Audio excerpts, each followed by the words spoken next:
మిమ్మల్ని నేను అడిగే మాట ఏంటంటే, వాక్యం చెప్పే ముందు క్రైస్తవుడు రేపటిని గూర్చి ఈరోజు ఆలోచించాలా, ఆలోచించకూడదా?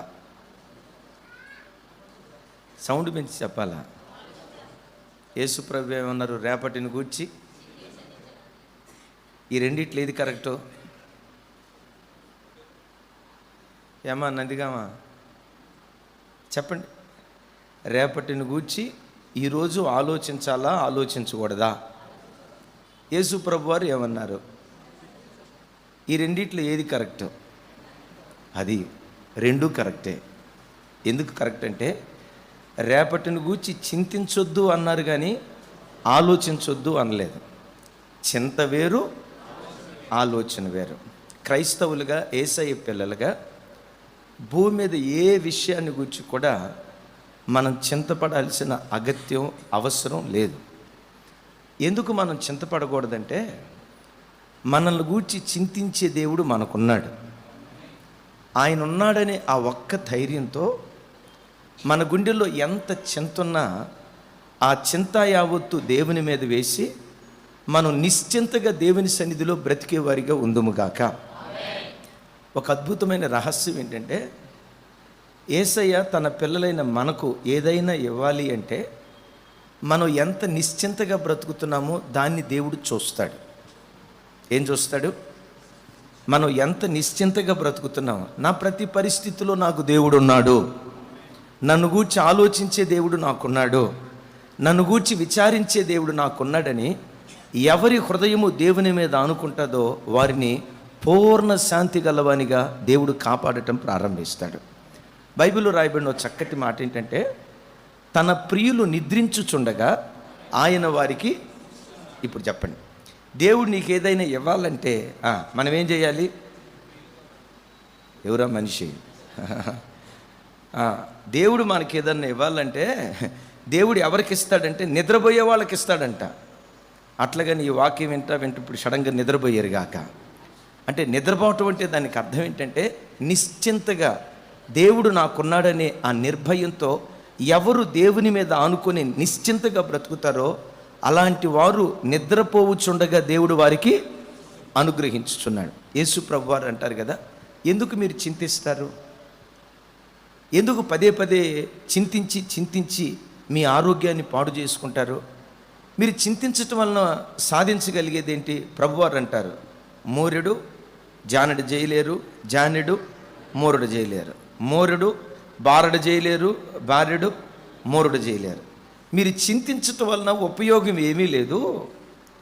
చింతించటం వలన వచ్చేది ఏంటంటే, చక్కటి ఆరోగ్యం దేవుడు మనకు అనుగ్రహిస్తే ఈ చింత వల్ల లేనిపోయిన అనారోగ్యాలు, షుగర్లు, బీపీలు, లేనిపోయిన అనారోగ్యాలకు మనం గురైపోతూ ఉంటాం. ఒక భక్తుడు అంటాడు, చితి చనిపోయిన మనిషిని కాలిస్తే గుండెల్లో ఉన్న చింతట బ్రతికున్న మనిషిని కాల్చుకొని తింటుందట. చితి మంటలు చనిపోయిన మనిషిని కాలుస్తాయి, కానీ గుండెల్లో ఉన్న చింత మనిషి బ్రతికుండగానే అరికాలు నుంచి నడినెత్తి వరకు శరీరం అంతటిని కాల్చేస్తుంది దేవుని యొక్క వాక్యం అంటుంది.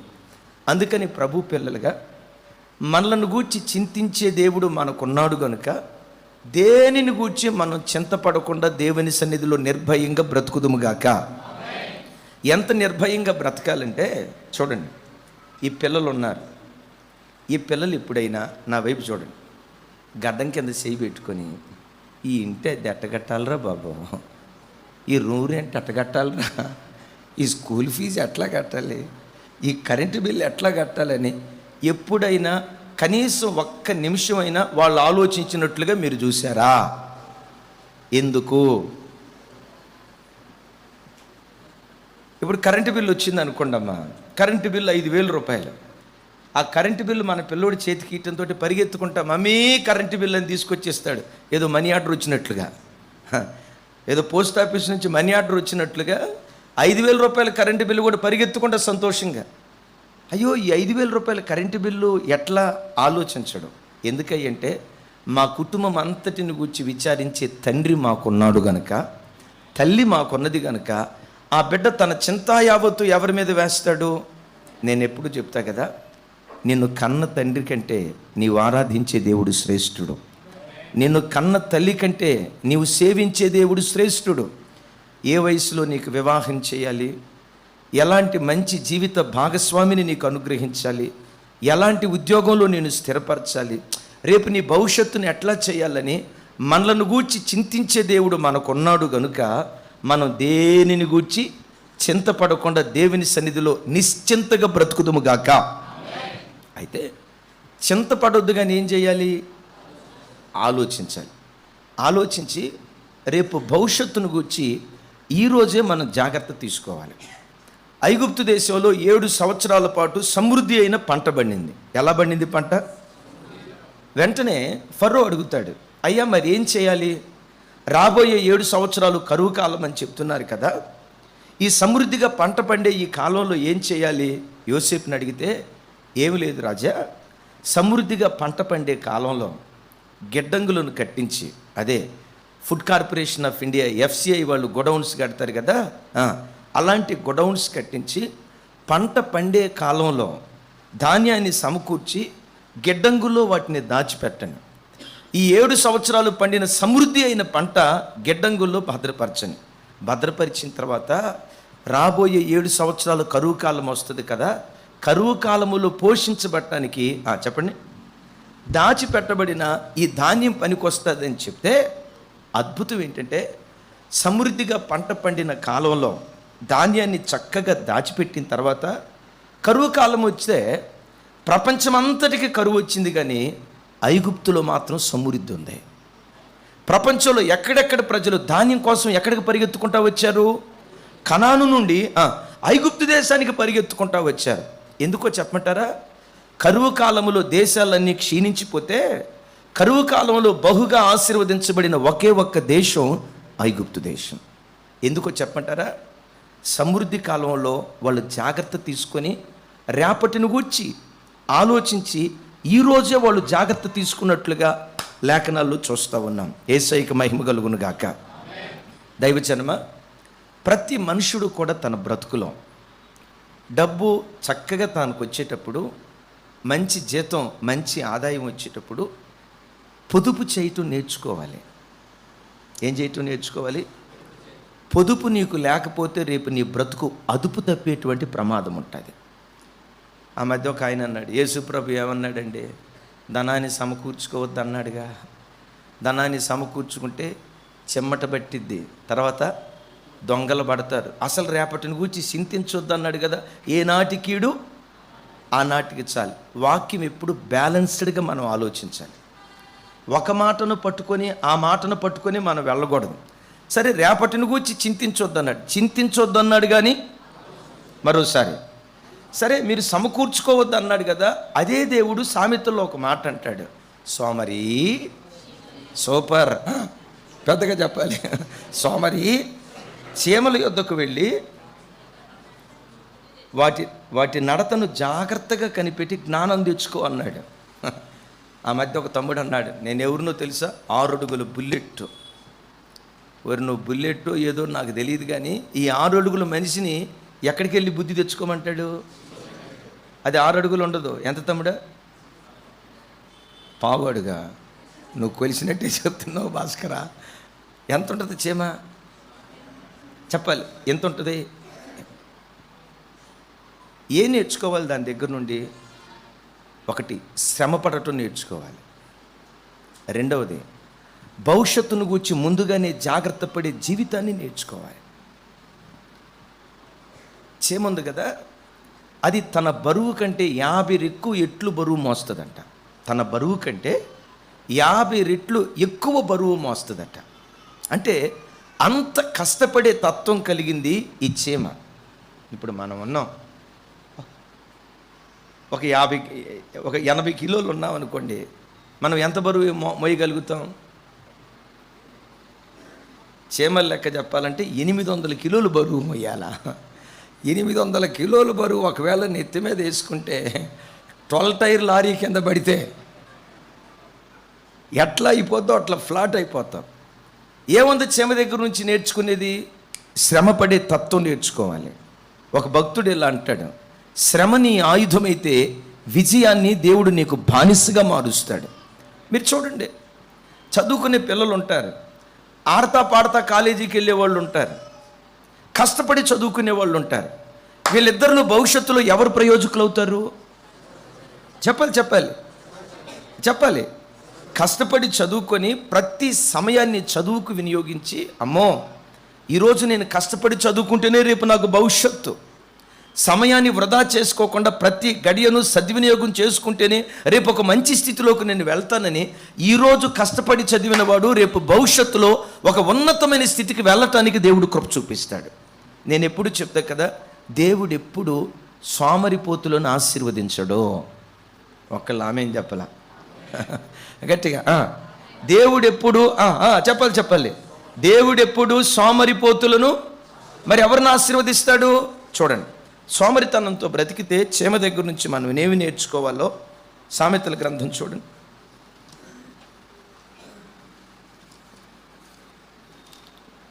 అందరికీ తెలిసిన మాటే కదా, ఒకసారి చూడండి. సామెతల గ్రంథం 6వ అధ్యాయం 6వ వచనం నుంచి నేను చదువుతాను, నాతో కలిసి అందరూ చెప్పండి. సోమరి చీమల యొద్దకు వెళ్ళుము, వాడి నడతలు కనిపెట్టి జ్ఞానము తెచ్చుకొనుము. వాటికి న్యాయాధిపతి లేకున్నను, పై విచారణకర్త లేకున్నను, అధిపతి లేకున్నను, అవి వేసవి కాలమందు ఆహారము సిద్ధపరుచుకొనును, కోతకాలమందు ధాన్యము సమకూర్చుకొనును. సోమరి ఎందాక పండుకొందువు? పిల్లలారా మీరే బాగెనాల అమ్మోళ్ళు లేపిందాకా ఉతక మీద తలుపు ఇటు అటు తిరిగినట్లుగా లేవరు పిల్లలు. అమ్మ వచ్చి అంటది, రే బిందె నీళ్లు పోస్తా అంటది.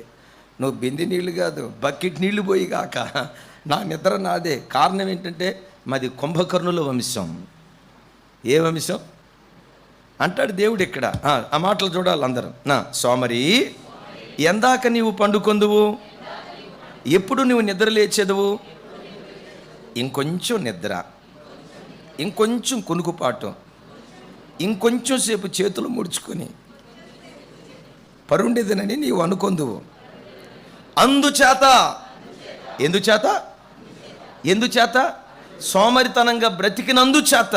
అందరిక్కడ అందుచేత, పెద్దగా అందుచేత దోపిడీగాడు వచ్చినట్లు దారిద్రత నీ యొద్దకొచ్చును, ఆయుధదారుడు వచ్చినట్లు లేవి నీ యొద్దకు వచ్చును. దైవజనమ చూడండి, సోమరితనం ఎక్కడుంటుందో అక్కడ దారిద్రత ఉంటుంది, సోమరితనం ఎక్కడుంటుందో అక్కడ లేముంటుంది. చీమను చూసి నువ్వు నేర్చుకో. ఒకవైపునది కష్టపడి పనిచేస్తా, వేసవి కాలంలోనే కోత కాలంలోనే రాబోయే 6 నెలలకు కావలసిన ఆహారాన్ని చీమ ఏం చేస్తుంది? సమకూర్చుకుంటుంది. నేనంట ఇంత చిన్న జీవికి ఎంత గొప్ప జ్ఞానం. 6 నెలలు ముందుగానే యోసేపు ఆ 7 సంవత్సరాల కరువు కాలం సమృద్ధి కాలంలో పంటను ఎట్లా దాచిపెట్టాడో, వేసవి కాలంలో కోత కోసే కాలంలో ఉన్నట ఈ చీమలు ఆహారాన్ని సమకూర్చుకుంటాయట. ఎందుకో చెప్పంటారా? రాబోయేది వర్షాకాలం. వర్షాకాలంలో ఆహారం దొరకదు కదా, అది నీళ్ళలో ఈదుకుంటా వెళ్ళలేదు కదా, నీళ్ళలో ప్రయాణం చేయలేదు కదా. భవిష్యత్తును గూర్చి అది ముందుగానే గుర్తించి రాబోయే విపత్తును నేను ఎదుర్కోవాలంటే ఇప్పుడే ఆహారాన్ని సమకూర్చుకోవాలని చెప్పి ఇప్పుడే ఆహారాన్ని సమకూర్చుకోను. నా ప్రభు బిడ్డలారా, భవిష్యత్తును గూర్చిన ఆలోచన కలిగిన వాడు నిమిషం కూడా వృధా చేసుకోవటానికి పొరపాటున ఇష్టపడడు. సమయాన్ని పెట్టుబడిగా పెట్టుకొని విజయాలు సాధించేవాడిగా మారిపోతాడు. ఓ రోజు నేను ఇలాగే మీటింగ్కి వెళ్ళి 11:30-12 ఆ ప్రాంతంలో సికింద్రాబాద్ రైల్వే స్టేషన్ కాడ దిగాను. బస్సులు అంతగా రావట్లా. ఆటో ఎక్కి జీడిమెట్లో వస్తున్నాను. ఒక ఆటో డ్రైవర్తో మాట్లాడుతూ ఉన్నాను. అతను బాగా చదువుకున్నట్లుగా ఉన్నాడు. అడుగుతూ ఉన్నాను, ఏంటయ్యా మీ పరిస్థితి? నాకు 2 పిల్లలయ్యా, ఏదేమైనా రెక్కల ముక్కలు చేసుకొని కష్టపడి నా పిల్లల్ని చదివించాలని నేను ఆశపడుతున్నానయ్యా. మీరు పాస్టర్ గారు కదా, నా పిల్లల కొరకు ప్రార్థన చేయండి అయ్యా. చదువును గూర్చి తెగ చెప్తున్నాడు. అయ్యా చదువును గూర్చి ఇంత ఎక్కువ చెప్తున్నారు, మీరేమన్నా చదువుకున్నారా అన్న. చదువుకున్నాను, కానీ నేను చదువుకునే కాలంలో చదువు విలువ తెలియకుండా నేను బ్రతికానయ్యా. ఒక ఆటో డ్రైవర్గా ఇప్పుడు నేను పడుతున్న కష్టం, నేను చదువుకునే రోజుల్లో కొంచెం పడినా ఈరోజు ఈ గతి నాకు వచ్చేది కాదయ్యా. ఏంటయ్యా ఇప్పుడు ఎంత కష్టపడుతున్నావు? అయ్యా 4ంటికి లెగుస్తా, 4 నుంచి 7 దాకా మార్నింగ్ కంపల్సరీగా ఆటో తిప్పుతా, కొంచెం ఇంటికి వెళ్ళి టిఫిన్ చేస్తా, మరలా 10 ప్రాంతంలో వస్తా, సాయంత్రం 6 దాకా కొంచెం ఒక 2 గంటలు రెస్ట్ తీసుకుంటా, మరలా రాత్రి 10 గంటల నుంచి అయ్యా 2 దాకా రాత్రి అంతా నేను ఆటో. రాత్రిపూట ఎందుకు చేస్తావయ్యా అన్న, ఉదయం 7 దాకా ఎందుకు చేస్తావయ్యా అన్న. అయ్యా రాత్రిపూట అయితే ఎర్లీ మార్నింగ్ 7 వరకు డబుల్ ట్రిప్ ఇస్తారయ్యా. మామూలుగా ఇక్కడి నుంచి అక్కడ దాకా 100 రూపాయలు అయితే రాత్రిపూట అయితే 200 రూపాయలు ఇస్తారయ్యా. కళ్ళెమ్మ నీళ్ళు పెట్టుకుని ఏమన్నాడు తెలుసా? అయ్యా ఆటో డ్రైవర్గా ఇప్పుడు నేను పడే కష్టం, నేను చదువుకునేటప్పుడు ఎంత పడినా ఈరోజు నాకు ఈ బ్రతికొచ్చేది కాదయ్యా. ఏడుస్తూ అన్నాడు, నాకు పట్టిన గతి నా పిల్లలకు పట్టకూడదని చదువు విలువ తెలిసిన వాడిగా వారికి ఒక మంచి భవిష్యత్తు ఇవ్వాలని ఈరోజే వాళ్ళ కొరకు నేను జాగ్రత్త తీసుకుంటున్నానయ్యా. మీరు ఎక్కడైనా చూడండి, భవిష్యత్తును గురించి ఆలోచించి ఈరోజు జాగ్రత్త తీసుకునేవాడు, వాడు ఏ వ్యాపారం చేస్తున్నా, చదువుకుంటున్నా, సేవలో ఉన్నా వాడు విజయాలు సాధించడానికి దేవుడు కృప చూపిస్తాడు. లేదు ఆరోగ్యం ఉన్నప్పుడు, అందం ఉన్నప్పుడు, డబ్బు ఉన్నప్పుడు, ఆ అమ్మాయి నన్ను ప్రేమించింది, ఆ అమ్మాయి నాకు మనసిచ్చింది, నేను లేకపోతే బతకలేనంది, కాబట్టి ఐమాక్స్ థియేటర్కి వెళ్తా, పబ్కి వెళ్తా, ఇందిరా పార్క్కి వెళ్తా, ఇంకేమున్నాయి ఇప్పుడు నేను చెప్తే ఎక్కడ దొరికిపోతానో. ఇట్లాంటి కార్యక్రమాలు చేసేవాడు ఉన్నాడు చూసారా, ఫోన్తో ఆడుకుంటా, గంటల తరబడి సెల్ ఫోన్తో వాడుకుంటా, భవిష్యత్తు విలువ తెలియకుండా ఈరోజు జాగ్రత్త పడని వాడు రేపు దారిద్ర్యపు స్థితిలోకి వెళుతున్నట్లుగా లేఖనం ఉంటుంది. ఆయుధదారుడు వచ్చినట్లుగా వాని మీదకి లేమొస్తున్నట్లుగా దేవుని వాక్యం ఉంటుంది. దైవజనమా మీకు జ్ఞాపకం చేస్తాను, కరువు కాలంలో దేశమంతా కరువు కాటకాలతో నిండుకుంటే ఒక ఐగుప్తు దేశమే సమృద్ధితో నిండుకుంది. ఎందుకో తెలుసా? భవిష్యత్తును కూర్చున్న వ్యూహాలు ఆ దేశం రచించింది కనుక కరువు కాలంలో కూడా వాళ్ళు సమృద్ధిని అనుభవిస్తూ వచ్చారు. గట్టిగా చెప్తాం ఆమేన్. మరొక మాట మీకు చెప్తాను, ఒక తండ్రిగా ఒక తల్లిగా నీ బాధ్యత ఏంటో తెలుసా? నీ తల్లిదండ్రులు నీకేమిచ్చారో అది అప్రస్తుతం, కానీ నువ్వు చనిపోయే లోపు ఒక తండ్రిగా ఒక తల్లిగా నీ పిల్లల కొరకు ఎంతో కొంత ఆస్తిని వాళ్ళకు సమకూర్చి పెట్టి నువ్వు ప్రభు దగ్గరికి వెళ్ళేవాడిగా ఉండాలి. ఏ తండ్రి తన పిల్లలకు అప్పులు మిగల్చకూడదు నీ బుద్ధిహీనపు ప్రవర్తనను బట్టి, అనారోగ్యాన్ని బట్టో ఆర్థిక సమస్యలను బట్టో ఎంత కష్టపడ్డా డబ్బు మిగలలేదంటే దట్స్ ఓకే. నీ సోమరితనాన్ని బట్టి దుబారాగా ఖర్చు చేసి రాబడెంత పోబడెంత ఆ ఇంకిత జ్ఞానం లేకుండా, నేను అప్పుడప్పుడు చెప్తా కదా, చారానా కోడికి సూపర్ పెద్దగా చెప్పాలన్నమాట, చారానా కోడికి బారానా మసాలని అంగులు ఆర్భాటాలకు పోయి డబ్బు దుబారా చేసుకొని నీ పిల్లలను పేద స్థితులను మిగిల్చేవాడిగా ఉండకూడదు. వాక్యం ఏమంటుందో తెలుసా? చూడండి, సామెతల గ్రంథం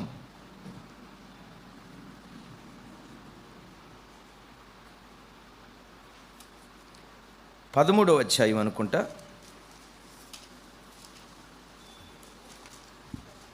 13వ అధ్యాయం, ఎస్ థ్యాంక్ యూ, 22వ వచనం నేను చదువుతాను, నాతో కలిసి అందరూ చెప్పడానికి ప్రయత్నం చేయండి.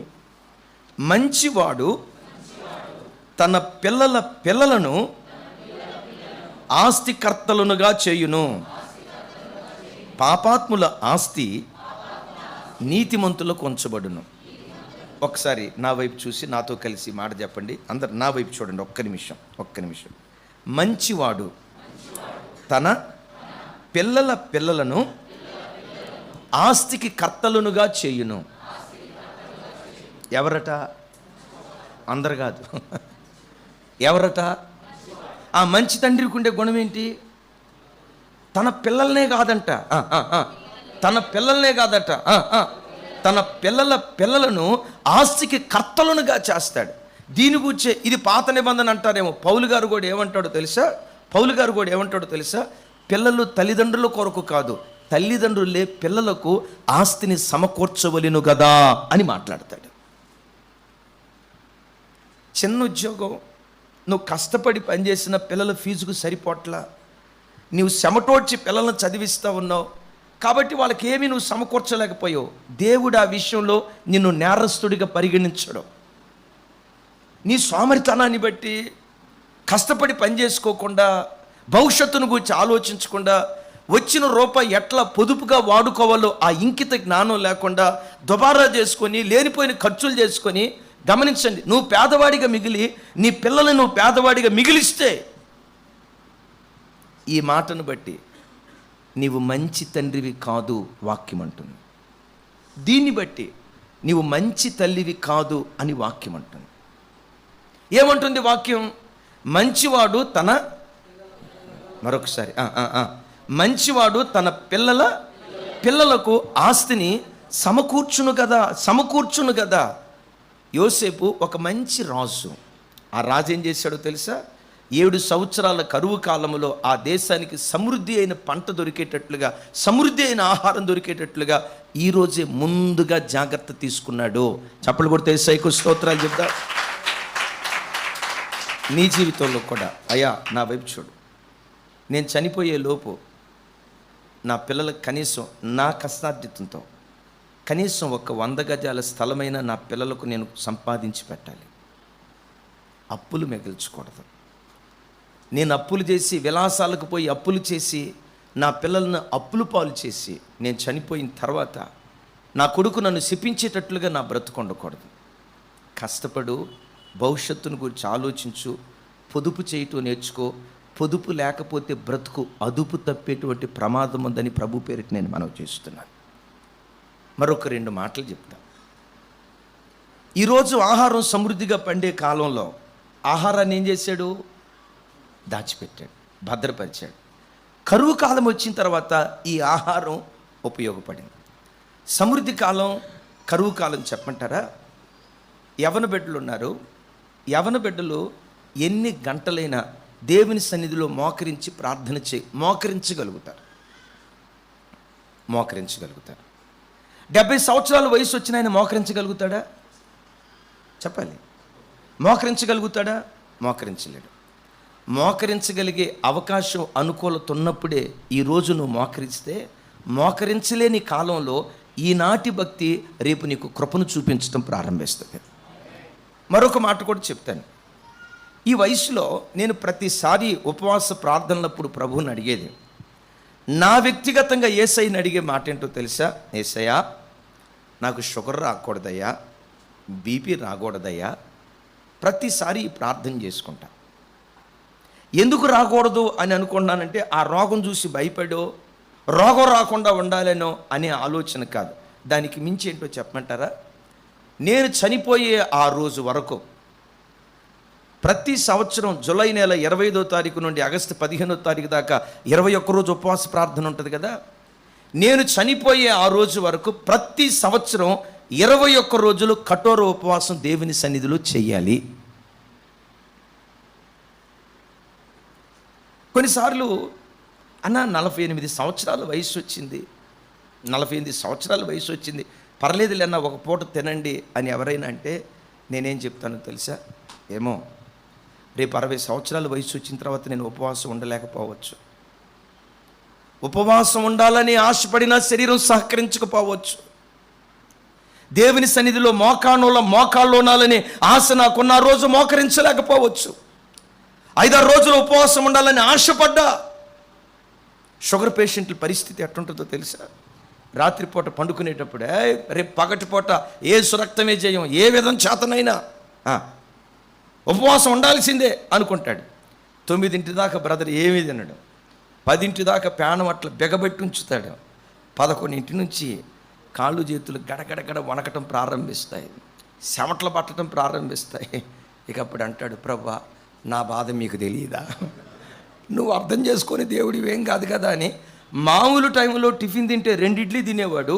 ఈ ఉపవాసం ఉందామని కడుపు కట్టుకున్న తర్వాత ఇక మధ్యాహ్నం అద్భుతం 12 ఇడ్లీలు 12 పూరీలు అయినా తిన్నా ఆకలి తీరదాం.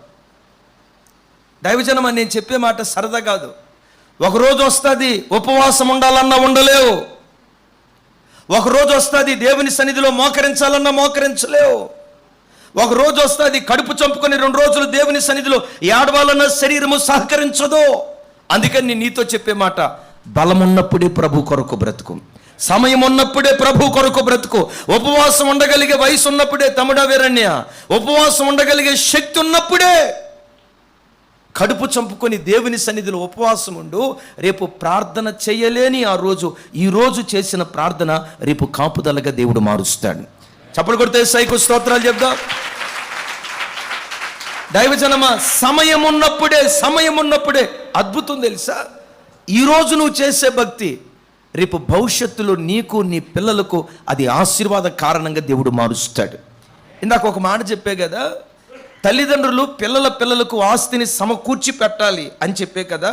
అది ఒక కోణం అయితే, క్రైస్తవ తల్లిదండ్రులు పిల్లలకు తుప్పు పట్టిపోయే వెండి బంగారాల ఆస్తిని వారి ఒడిలో వేసిన దానికంటే నీ భక్తే వారి ఒడిలో ఒక ఆశీర్వాదంగా మారునుగాక. నీ భక్తే వారి ఒడిలో ఒక దివ్యమైన దీవెనగా మారునుగాక. భక్తి దీవెన ఎంత గొప్పదో తెలుసా?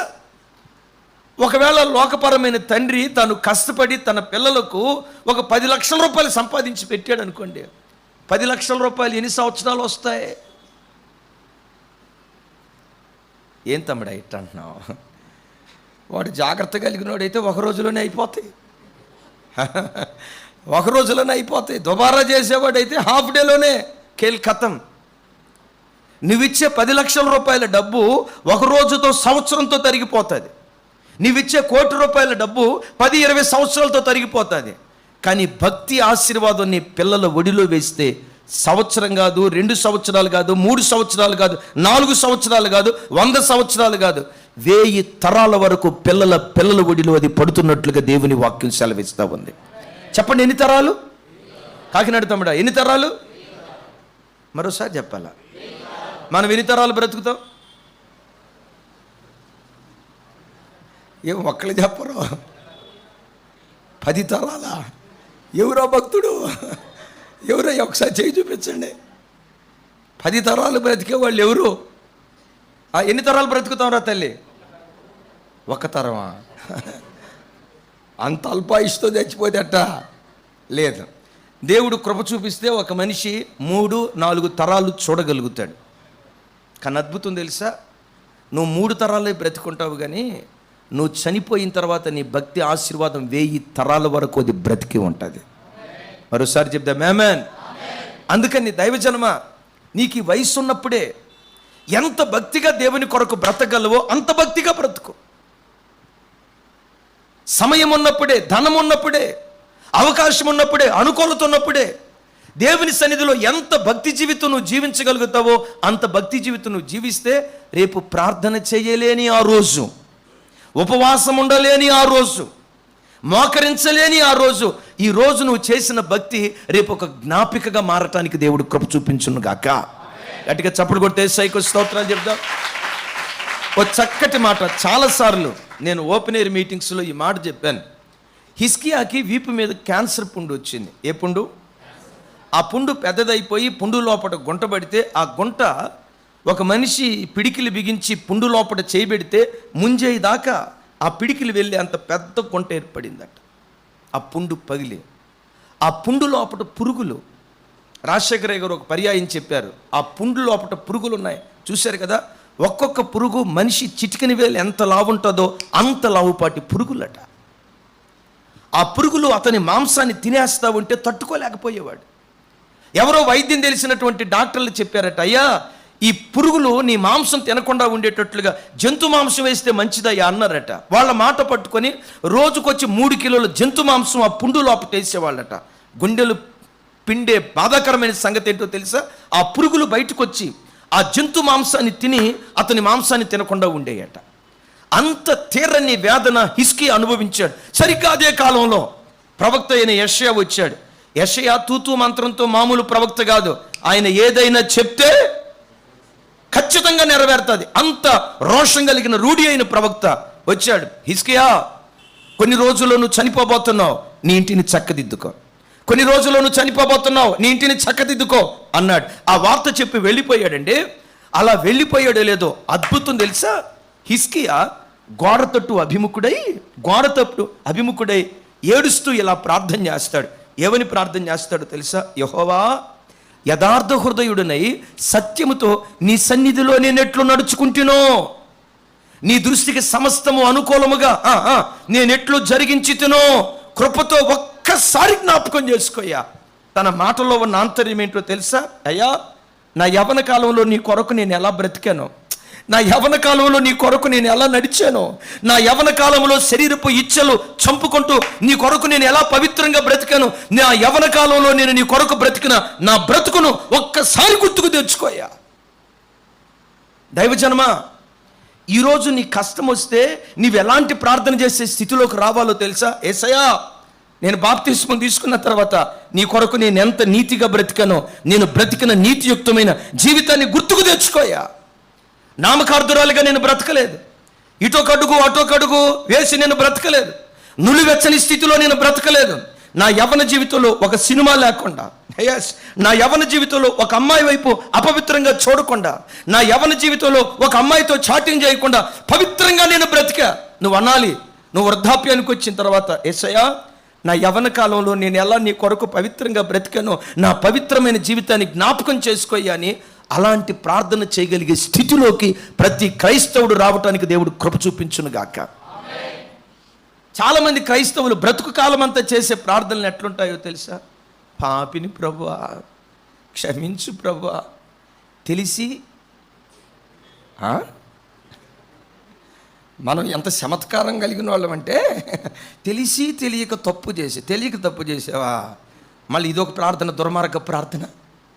కొంతమంది చూడండి ఎట్లా వాళ్ళ మాటలు ఎట్లుంటాయి అంటే, ఇద్దరు అక్కోళ్ళు కూర్చొని ప్రార్థన చేద్దామని అనుకునే లోపు ఇక లోకపు పంచాయతీ స్టార్ట్ చేస్తారు, అసెంబ్లీ సమావేశాలు స్టార్ట్ చేస్తారు.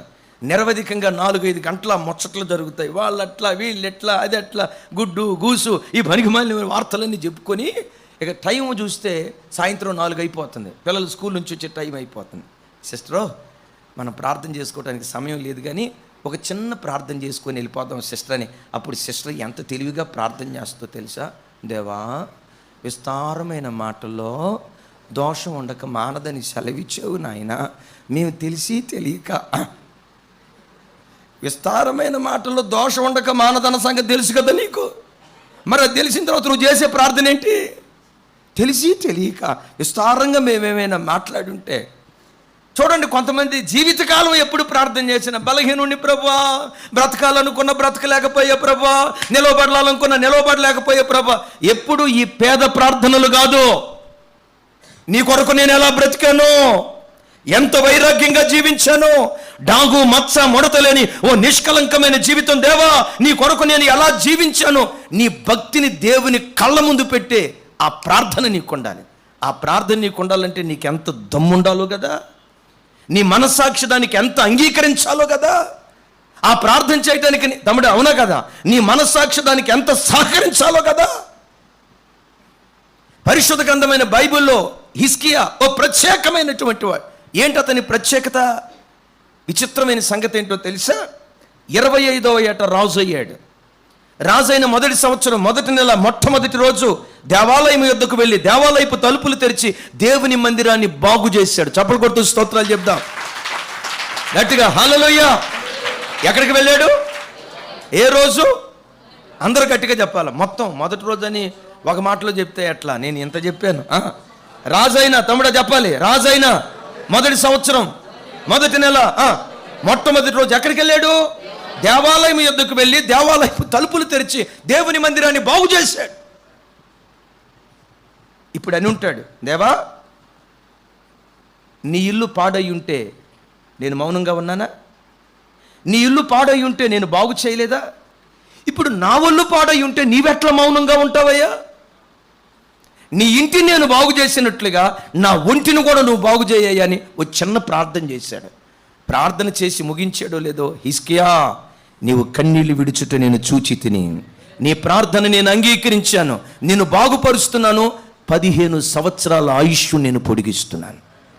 ఇప్పుడంట ఈ కష్టకాలంలో హిజ్కియాని ఆదుకుంది ఇప్పుడు చేసిన ప్రార్థన, గత కాలంలో తాను బ్రతికిన బ్రతుక. ఈరోజు నువ్వు నీతిగా బ్రతికితే, తమ్ముడా నా వైపు చూడండి, నీ యవ్వన కాలంలో ఈరోజు నువ్వు నీతిగా బ్రతికితే, నడి వయసు వచ్చిన తర్వాత నీ జీవితంలో ఏ కష్టం వచ్చినా, నీ పిల్లల జీవితంలో ఏ కష్టం వచ్చినా, ప్రభా నా కొడుకు దారి తప్పిపోతున్నట్టున్నాడయ్యా, వాడు ఇంజనీరింగ్ చదివాడు కానీ వాడికి సరైన ఉద్యోగం లేదయ్యా, దేవా నా యవ్వన కాలంలో నేను ఎట్లా బ్రతికానో ఒక్కసారి గుర్తుకు తెచ్చుకొని నా కొడుకును ఆశీర్వదించయ్యా, ఒక చిన్న ప్రార్థన చేస్తే ఆ ప్రార్థన నీ పెదవుల నుంచి బయలుదేరక మునిపే నా దేవుడు అంటాడు, నీ ప్రార్థన నేను అంగీకరించి తిని అంటాడు. గట్టిగా చెప్దాం ఆమేన్. ఈనాటి భక్తి రేపటి శోధన కాలంలో మనల్ని కాపాడునుగాక. ఇప్పుడు మీరు అనొచ్చు అయ్యా హిజ్కియా చిన్న 25వ ఏట నుంచే రాజు అయ్యాడంటే, అబ్బో వాళ్ళ నాన్న ఎంత మంచోడో, వాళ్ళ అమ్మ ఎంత మంచిదో, వాళ్ళ నాన్న ఎంత మంచోడో. విచిత్రం చెప్పమంటారా, హిజ్కియా నాన్న చండాలపు సంఘానికి ప్రెసిడెంట్. ఇక విషయాలు నేను చెప్పడానికి సమయం లేదు. నేనంట తండ్రి భ్రష్టుడైన, ఆ భ్రష్టుడైన తండ్రి కడుపున విశ్వాస వీరుడైన కుమారుడు పుట్టాడు. మరొకసారి ఆమేన్. ఈరోజు సంఘాల్లో పరిస్థితి గుండెలు పిండే బాధాకరమైన సంగతి ఏంటో తెలుసా? తల్లి ప్రార్థనా పరురాలు, తండ్రి ప్రార్థనా పరుడు, వారి కడుపున పుట్టిన పిల్లలు భక్తి లేని వారిగా కొన్ని చోట్ల బ్రతుకుతున్నారు. తండ్రి ఆ సంఘంలో సంఘ పెద్ద, గౌరవం పొందినవాడు. అదే సంఘానికి వచ్చే కొడుకు ఆ తండ్రి యొక్క గౌరవాన్ని మంట కలిపేటట్లుగా, తల్లిదండ్రులు తలదించుకునేటట్లుగా బ్రతుకుతున్న పిల్లలు ఉన్నారు. నేను ఎప్పుడూ చెప్తా కదా, నేను ఆశపడేది లోకంలో జరుగుతుంది. నేను ఆశపడేది జ్ఞాపకం చేస్తాను. నేను ఆశపడేది ఏంటంటే, తరం తర్వాత తరం ఆ భక్తి ఆశీర్వాదాన్ని రెట్టింపు చేయాలని దేవుడు కోరుకుంటాడు. చెప్దాం ఆమేన్. జానన్న మీద నిలిచిన ప్రార్థన కంటే యాండీ మీద రెట్టింపు ప్రార్థన కుమ్మరించాలనేది దేవుని ఆశ. తమ్ముడు యాంటోనీ మీద నిలిచిన విశ్వాస భక్తి ప్రేమల కంటే వారికి అనుగ్రహించిన కుమారుడి మీద, వారికి ఇచ్చిన పిల్లల మీద రెట్టింపు భక్తి కుమ్మరించాలనేది దేవుని ఆలోచన. గట్టిగా చెప్దాం ఆమేన్.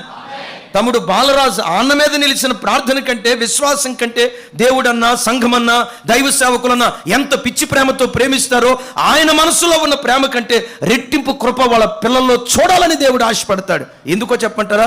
నీవు ఆరాధించే దేవుడు సంవత్సరాలు గతిస్తుండగా తన కార్యాలు నూతనపరిచే దేవుడు. ఎలా నూతనపరిచేవాడు? సంవత్సరాలు గతిస్తుండగా. నా ప్రార్థన ఏంటంటే, తమ్ముళ్ళారా నా వైపు చూడండి, మీ తల్లిదండ్రులు మోషే లాంటి వాళ్ళైతే మీ తరం యెహోషువల తరంగా ఉండునుగాక. మీ తల్లిదండ్రుల తరం ఏలియాల తరం అయితే మీ తరం ఎలీషాల తరంగా ఉండాలి అని నా దేవుడు కోరుకుంటూ ఉన్నాడు. కానీ హిజ్కియా దగ్గరికి వచ్చేసరికి తండ్రి భక్తి కలిగినోడు కాదు. తల్లిని కూర్చిన ఆనవాళ్ళు కూడా అంత ఎక్కువేమీ లేవు. అద్భుతం చూడండి, బురదలో తామర వృక్షం ఎదిగినట్లుగా హిజ్కియా దేవుని కొరకు ఎదిగాడు అని ఉంటాడు. దేవా మా నాన్న భక్తిపరుడా? కాదుగా. నేను ఎప్పుడైనా భక్తిహీనుడిగా ప్రవర్తించానా? ఈరోజు నా భక్తిని గుర్తుకు తెచ్చుకున్నాను, బాగు చేయ్యా అన్నాడు. ఆ చిన్న ప్రార్థన నేనంట, యవ్వన కాలములో తాను చేసిన భక్తి నడి వయస్సులో తనకొచ్చిన కష్టకాలములో విడుదల పొందటానికి యవ్వన కాలములో భక్తి అతనికి దీవెన కారణంగా మారిపోయింది. చప్పలు కొడుతూ స్తోత్రాలు చెప్దాం. ఆఖరి మాట 2 నిమిషాలు చెప్పి ముగిస్తాను. రేపటిని గూర్చి ఈరోజు మనం ఆలోచించాలా, ఆలోచించకూడదా?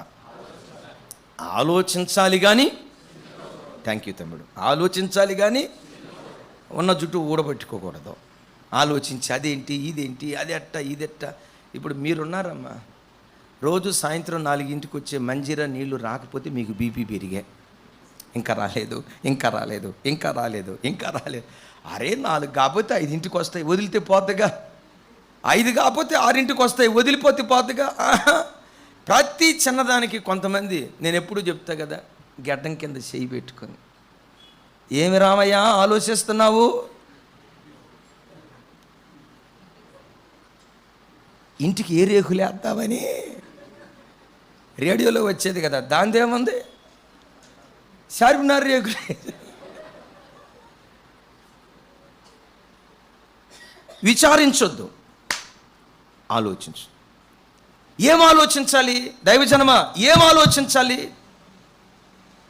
భూమి మీద బ్రతుకుతున్న ప్రతి మనుషుడు తన బ్రతుకులో తప్పకుండా ఆలోచించాల్సిన ఆలోచన ఏంటో తెలుసా? మరణం తర్వాత నా జీవితం ఏంటి? కోర్స్ దేవుడు ఒక 70 సంవత్సరాల ఆయుష్ ఇచ్చాడు, బ్రతికావు, వాట్ నెక్స్ట్? 80 సంవత్సరాలు బ్రతికావు, 80 సంవత్సరాలు బ్రతికిన తర్వాత వాట్ నెక్స్ట్? ప్రతి వ్యక్తి మరణం తర్వాత జీవితాన్ని గురించి ఆలోచించాలి. నన్ను ఒక సంఘటన విప్లవాత్మకంగా మార్చింది. మరో రకంగా సేవకు వెళ్ళాలి, ఎప్పుడో చేసుకున్నాను తీర్మానం, తొందరగా దేవుని దగ్గర ఈ విషయం క్లారిటీ తెచ్చుకోవాలి అని నన్ను మలుపు తిప్పిన ఒక ఆలోచన ఏంటంటే, నేను అప్పట్లో ఆర్టీసీ క్రాస్ రోడ్ చిక్కడపల్లిలో ఉండేవాడిని. ప్రొద్దున్నే డ్యూటీకి బయలుదేరుతూ ఉన్నాను, జనరల్ షిఫ్ట్ డ్యూటీకి. ప్రొద్దునే ఆ పేపర్ బాయ్ వచ్చి మా దగ్గర పేపర్ వేసాడు, అన్ని చోట్ల పేపర్ వేసుకుంటూ వెళ్ళాడు.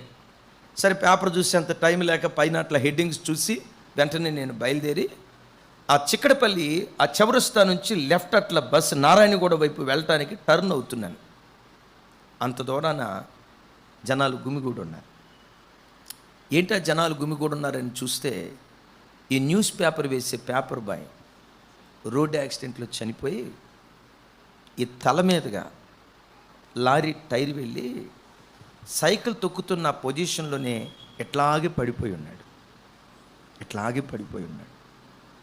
14 సంవత్సరాలు 15 సంవత్సరాలు పాపం ఆ బిడ్డదే, ఎట్లాగే పడిపోయి ఉన్నాడు.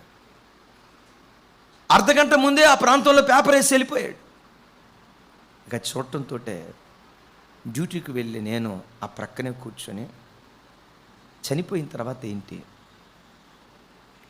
ఈ 3 నాళ్ళ ముచ్చట కోసం ఈ ఆరాటం, ఈ చిన్న జీవితం కోసం ఆరాటం, ఈ భూమి కోసం ఆరాటం, అశాశ్వతమైన ఈ లోకం కొరకు ఆరాటం లేదు. మరణం తర్వాత మహిమా లోకం కొరకు నేను బ్రతకాలి, పరలోక రాజ్యం కొరకు బ్రతకాలి. ఎప్పుడైతే ఆ సంఘటన నా కళ్ళతో చూశానో భవిష్యత్తును గురించి ఆలోచించడం ప్రారంభించాను. ఏ భవిష్యత్తు? మరణం తర్వాత భవిష్యత్తు ఉందే, మరణం తర్వాత భవిష్యత్తును గురించి ఆలోచించడం ప్రారంభించాను. దైవజనమా, ఒక్కసారి నా వైపు చూడండి. ప్రస్తుతం లోకంలో జరుగుతున్న దినాలు, యేసుక్రీస్తు రాకడ బహు సమీపంగా ఉన్న దినాల్లో మనం బ్రతుకుతున్నాం. ఒక్కసారి ఈ మాట ఆలోచించండి. యేసుక్రీస్తు రాకడ బహు సమీపంగా ఉన్న దినాల్లో బ్రతుకుతున్నాం. మొన్నటిదాకా కరోనాతో అల్లాడిపోయాం కదా. కరోనా సద్దుమణిగిందనే లోపు రష్యా ఉక్రెయిన్ సద్దుమణిగిందనే లోపు ఇజ్రాయెల్ హమాస్ వారి మధ్య యుద్ధం జరుగుతూ ఉంటే వారితో అది ఆగిపోదు, ప్రపంచ దేశాలకి ఇది చుట్టుకుంటుంది. 2 రోజుల క్రితం మీరు వార్త చూశారో లేదో, అమెరికా యుద్ధ విమానాలు, చైనా యుద్ధ విమానాలు, ఆ 2 కలుసుకొని ఇప్పుడు ప్రపంచ యుద్ధం రాబోతుందేమో అన్నట్లుగా ప్రపంచం భయపడుతూ ఉంటే భక్తిగా బ్రతికే వాళ్లకు ఇదొక శుభప్రదమైనటువంటి నిరీక్షణ. ఏంటో తెలుసా? ఈ యుద్ధ వాతావరణం యేసుక్రీస్తు త్వరలో రాబోతున్నాడనే దానికి శుభ సంకేతంగా నిలవబడతా ఉంది. మీకు నాకు ఉండాల్సిన నిరీక్షణ ఏంటో తెలుసా? ప్రభు మధ్యాకాశంలో ప్రత్యక్షమైనప్పుడు రెప్పపాటు కాలంలో రూపాంతరం చెంది మధ్యాకాశంలో నా ప్రభుని నేను ఎదుర్కోవాలి. ఇదే నా గురి, ఇదే నా దరి, ఇదే నా దర్శనం. ఏ దర్శనం కొరకు నువ్వు బ్రతుకుతున్నావయ్యా?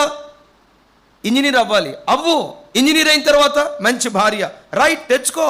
తర్వాత నా పిల్లల్ని సాఫ్ట్వేర్ చేయాలి, ఐఏఎస్ చెయ్యి. ఆ తర్వాత దాని ఏముందండి, మనం సంతానాన్ని ఆడిస్తా ఇంట్లో ఉంటాను. ఆ తర్వాత